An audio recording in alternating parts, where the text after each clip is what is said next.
বিগত 15-20 দিন ধরে একটা বিষয় খুব মানে আমার সঙ্গে ঘটে চলছে। তো এটা আমাকে ফোনের মাধ্যমে, তারপর মেসেঞ্জারে কম, হোয়াটসঅ্যাপে আর কমেন্টে আমি কিছু এআই অ্যাপস ইউজ করে আমি আমার রাজনীতির গুরু, ত্রিপুরার মুক্তির মহানায়ক, বর্তমান পশ্চিমবঙ্গের মুক্তির কাণ্ডারি, কুরুক্ষেত্র ভূমির রাজনীতিক রণকৌশলের কাণ্ডারি, জগন্নাথ ভূমির গুম হওয়া চাবি ফিরিয়ে দেওয়ার অন্যতম রাজনৈতিক নেতা, কেজরিওয়ালের মতো নেতাকে যিনি চিরতরে রাজনীতিক বিসর্জন দিয়েছেন, শ্রী বিপ্লব কুমার দেবজির ফটো আমার সঙ্গে আমি আমার রাজনীতির গুরু হিসেবে আমি এআই দিয়ে কিছু ফটো পোস্ট করি। এতে কিছু মানুষের প্রবলেম হয়। আমি ওনার চরণে গোলাপ ফুল দিচ্ছি, এটা নিয়েও বাজে বাজে কমেন্ট। আমি ওনার পায়ে দুধ ঢালছি, আমি কিন্তু মানে দুধ ঢালছি মানে এআই দিয়ে বানিয়ে, যেটা বলছিলাম। আমি একটা কথা আছে ক্লিয়ার করে দিতে চাই, তাই আমি আজকে ফেসবুক লাইভে এসেছি। আমি রাজা সাহা, ভারতীয় জনতা পার্টির একজন একনিষ্ঠ কার্যকর্তা হিসেবে বলছি, আমার দুর্ভাগ্য, আমি সামাজিক মাধ্যমে ওপেন আমার ফেসবুক অ্যাকাউন্ট থেকে আমি লাইভের মাধ্যমে বলছি, আমি রাজা সাহা, আমার দুর্ভাগ্য যে আমি আমার রাজনীতির গুরু, ত্রিপুরার মুক্তির মহানায়ক, লাখো লাখো মার কোল খালি হয়ে যেত যদি উনি 2018-তে এই পরিবর্তনের সূর্য উদয় না করতেন। এই ব্যক্তির পায়ে আমি সত্যি সত্যি দুধ ঢালতে পারিনি।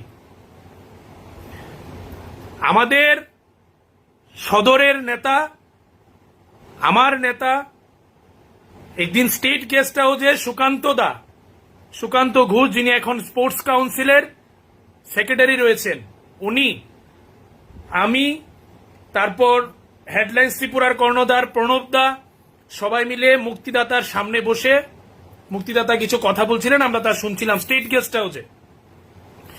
তখন সুকান্ত দা গোলাপ ফুলের পাপড়ি উনার পায়ে দিয়ে প্রণাম করছিলেন। তখন উনি বলছেন, সুকান্ত এসা মত করো, মে ভগবান নেই হুঁ। তখন সুকান্ত দা বলেছে, হ্যাঁ আপনি ভগবান না, কিন্তু ভারতীয় জনতা পার্টির 18-র আগের নিষ্ঠাবান কার্যকর্তার জন্য আপনি ভগবান।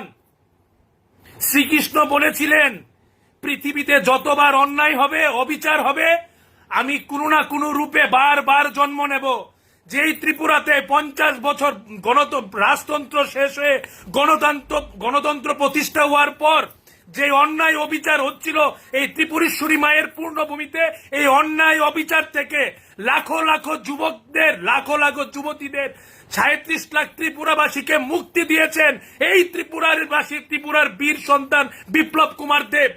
আমার দুর্ভাগ্য, আমি এআই দিয়ে আমার বানিয়ে আমাকে উনার পায়ে দুধ ঢালতে হচ্ছে। আমি আমার যদি আবার কোনোদিন ওনার সঙ্গে দেখা হয়, আমি দুধ নিয়ে যাব ওনার পায়ে ঢালার জন্য, কারণ আমি আজকে আমার ছেলের দুধের প্যাকেট কিনে নিয়ে আসতে পারি তার জন্য, কারণ 2018-তে সরকার এসছে, আমার মার কোল খালি হয়নি, আমি রাজা এখনো বেঁচে আপনাদের সামনে লাইভ করছি, আর আমার ছেলের জন্য আমি বাজার থেকে দুধ কিনে নিয়ে আসতে পারি একমাত্র বিপ্লব কুমার দেবজি। এই সিপিএম থেকে, এই ত্রিপুরার এই সিপিএম এর দুষ্কৃতীদের হাত থেকে, সিপিএম এর গুন্ডাদের হাত থেকে এই বিপ্লব দেব ত্রিপুরাবাসীকে মুক্তি দিয়েছেন বলে আমার মতো হাজারো রাজা নিজের ছেলের মেয়ের জন্য দুধ কিনে বাড়িতে নিয়ে যেতে পারে। যারা এআই ভিডিও, এআই ফটো নিয়ে সমস্যা, ওরা ফটো দেখবেন না, ইগনোর করবেন, বাজে বাজে কমেন্ট করবেন না। আমি কিন্তু আইনি পদক্ষেপ নেব। ফেক অ্যাকাউন্ট বানিয়ে কার নির্দেশে, কোন টিমের থেকে আপনারা আমার এই বাজে বাজে কমেন্ট আমার অ্যাকাউন্টে করেন, আমি সব জানি। আজকে থেকে এই লড়াই চলছে না আমার। আমি নতুন বিপ্লব দেবের অনুগামী না। যারা এখন আসলে কালকে পরশু অন্য অ্যাকাউন্ট থেকে ওনাকে বদনাম করছিলেন, আর উনি যখন আসবে ওনার বাড়িতে ঢ্যাং ঢ্যাং ঢ্যাং ঢ্যাং করে ওই কেউ রাজীব দাকে ফোন করবেন, কেউ অরিন্দম দাকে ফোন করবেন, কেউ সত্যজিৎ দাকে ফোন করবেন, ফোন করে ওনার অ্যাপয়েন্টমেন্ট নিয়ে মুখ ঢেকে যাবেন কেউ যাতে না দেখে। আরে কত লীলা দেখেছি। যখন স্টেট গেস্ট হাউসে উনি আসতো অনেক লীলা দেখেছে এই রাজা, নিজের চোখে অনেক ফটো আছে। এখন যারা নতুন করে বিপ্লব দেবের জন্য পাগলামি দেখান, রাজা নতুন পাগল না, রাজা পুরান পাগল। রাজার ইচ্ছে সবার বিপ্লব আবার বলার অন্যায়ে রাজার ভিডিও বানিয়ে দিল্লি হোম মিনিস্টার ডিপার্টমেন্টে পাঠানো হয়েছে। আমি সেই ব্যক্তি, আজকে বললাম লাইভে, আমি ইচ্ছে সবার বিপ্লব আবার বলেছি। প্রাক্তন মুখ্যমন্ত্রী বিপ্লব কুমার দেবজির যে কোয়ার্টারটা ছিল এটার মধ্যে দাঁড়িয়ে আমি ইচ্ছে সবার বিপ্লব আবার বলেছি।